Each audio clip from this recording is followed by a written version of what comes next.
Hello, bachcho. Let's read the question. The question is saying the following diagram is a typical cell cycle indicating the formation of two cells from one cell. Choose the correct option showing the correct identification of X, Y and Z. A में है X G1, Y S and Z G2. B में है X G2, Y S and Z G1. C में है X G0, Y S and Z G2. D में है X G1, Y Z O and Z S.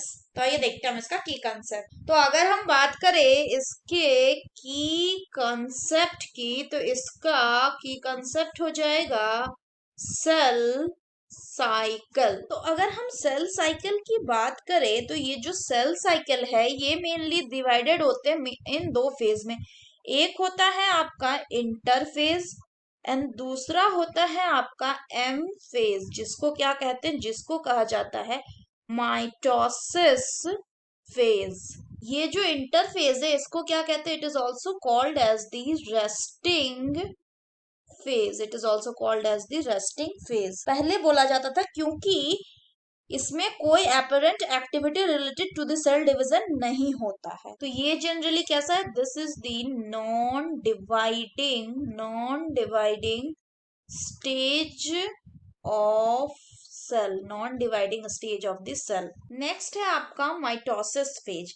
इस phase में क्या होगा, इस फेज में होगा माइटोसिस। सो माइटोसिस अकर, और दो माइटोसिस फेज के बीच का जो दो सक्सेसिव माइटोसिस के बीच का जो फेज है उसको हम क्या कहेंगे, इंटरफेज बोलेंगे।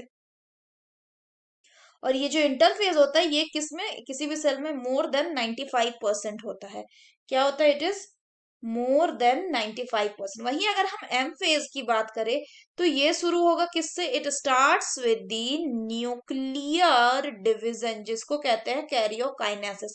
एंड उसके बाद ये एंड किससे होता है, ये एंड होता है आपका साइटोकाइनेसिस से, साइटोकाइनेसिस से। फर्दर अगर बात करें तो ये जो इंटरफेज है ये फर्दर क्या है, तीन टाइप के डिवाइडेड होते हैं। एक को कहते हैं G1 फेज, दूसरा होता है आपका क्या, G2 phase, G2 phase and तीसरा होता है आपका S फेज। G1 जो है यहाँ पे सेल कैसा रहता है, यहाँ पे सेल जो है वो मेटाबॉलिकली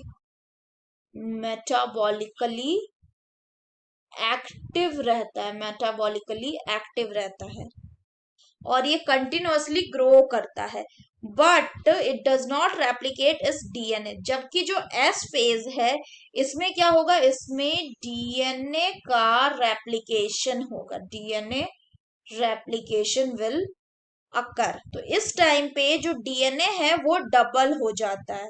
फॉर एग्जाम्पल अगर इनिशियली कोई डीएनए 2C है तो बाद में वो 4C हो जाएगा, लेकिन यहाँ पे कोई क्रोमोसोम का नंबर जो है वो इंक्रीज नहीं होता। अगर बात करें G2 फेज की, तो जो G2 फेज है यहाँ पे क्या होता है, यहाँ पे प्रोटीन्स का सिंथेसिस होता है।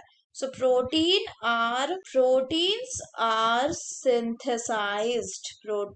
आर सिंथेसाइज्ड ताकि ये प्रिपेयर हो सके किसके लिए, माइटोसिस के लिए। तो अगर हम इस डायग्राम की बात करें तो इस डायग्राम में एक्स की अगर बात करें तो एक्स क्या हो जाएगा, एक्स हो जाएगा आपका G1 फेज, क्योंकि यहाँ पे दिखा रहा है G0 फेज एंड G0 के बाद आता है क्या, एंड Y हो जाएगा S फेज यानी सिंथेसिस फेज, यहाँ पे डीएनए का रेप्लिकेशन होगा।